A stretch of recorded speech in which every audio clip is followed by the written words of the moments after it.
그리고 대표적으로는 임신, 당뇨, 비만이 있어요. 근데 저 쥐젖이 목에 생겼는데 가렵더라고요. 그러면 그건 쥐젖이 아닐 수가 있어요. 피부과에 가자고 했는데 바쁘다고 계속 미루길래 집에서 셀프로 할 수 있는 제품을 찾아서 주문했어요.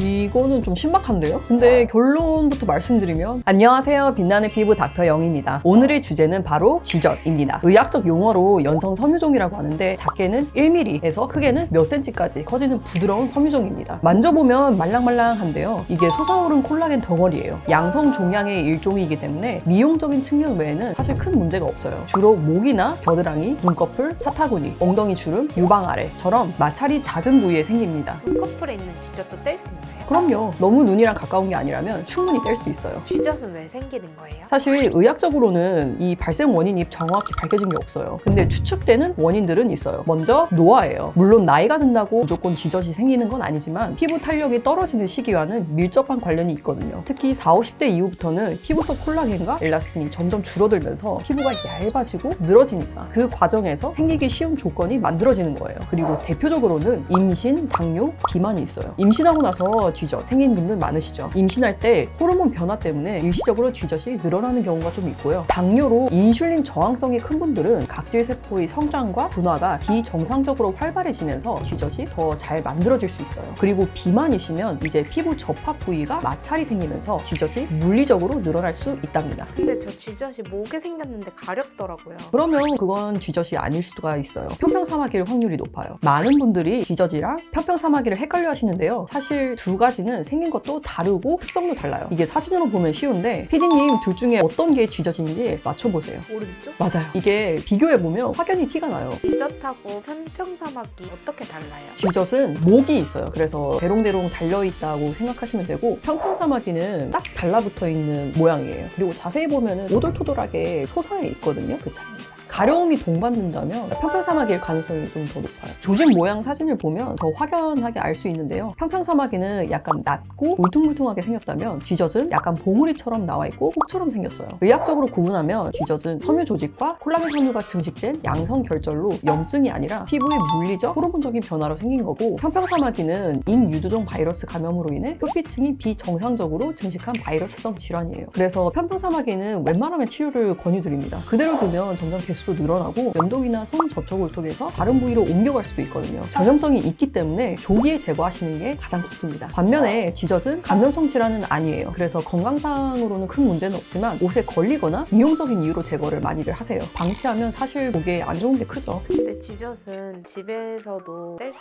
있다는데 이렇게 실로 떼는 건 괜찮아요? 피부과에 가자고 했는데 바쁘다고 계속 미루길래 집에서 셀프로 할 수 있는 제품을 찾아서 주문했어요. 이거는 좀 신박한데요? 근데 결론부터 말씀드리면 안 돼요. 식초 바르기, 머리카락으로 묶기, 이제 저런 실로 묶는 장비도 나왔는데요. 이런 방식은 감염 위험이 높고 완전히 제거되지 않아서 흉터가 생기거나 재발을 할 수 있거든요. 사실 저런 장비는 병원 접근이 어려운 나라에서나 쓰이는 경우가 많습니다. 우리처럼 병원 가기가 쉬운 환경에서는 짧은 시술로 훨씬 깨끗하고 안전하게 제거할 수 있어요. 그리고 식초로 제거하는 건 제가 여러 번 영상에서 연구드렸지만 화상 입고 지울 수 없는 색소 침착이 생길 수 있답니다. 간혹 손톱깎이를 소독해서 제거한다는 댓글도 봤는데 진짜 감염으로 큰일 날 수 있어요. 그리고 피가 바닥에 날 수 있으니까 제발 병원에 가서 제거하세요. 화장품으로 쥐젖 제거하라는 글도 본 것 같아요. 그건 진짜 말이 안 돼요. 식약청에서도 쥐젖 제거 효과가 입증된 화장품이나 의약 외품은 없다고 명확히 밝히고 있어요. 오히려 알코올 함량이 높은 토너나 산성 필링제처럼 자극이 강한 제품은 오히려 피부 염증을 유발하거나 쥐젖 발생을 촉진할 수도 있답니다. 그럼 병원에서는 어떻게 제거해요? CO2 레이저나 어뷸야그 레이저로 제거해요. 쥐젖 조직을 자세히 보시면 이렇게 피부 위로 살짝 돌출된 형태로 자라있죠. 이때는 튀어나온 부분의 경계선, 즉 목 부분을 따라서 정확하게 절제하는 게 중요합니다. 사실 그렇게 어렵지도 않아요. 그래서 저는 먼저 기둥 목 부분을 절개한 다음 남은 바닥 조직을 평평하게 다듬는 방식으로 제거해요. 이 경계선을 얼마나 깔끔하게 전개하느냐가 중요한 포인트입니다. 사실 쥐젖은 통증이 별로 없고 시술 시간도 짧은 병변이라 비교적 간단하게 제거할 수 있는 편인데요. 하지만 미세한 혈관이나 신경이 있는 부위는 섬세한 조작이 필요하기 때문에 저도 만약 제 몸에 생긴다면 직접 제거하진 않을 것 같아요. 그만큼 꼭 병원에서 안전하게 제거받는 게 가장 좋습니다. 시술 후 관리는 생각보다 간단해요. 우선 딱지는 자연스럽게 마를 때까지 피부까지 건드리지 않는 게 가장 중요하고요. 외출할 때는 꼭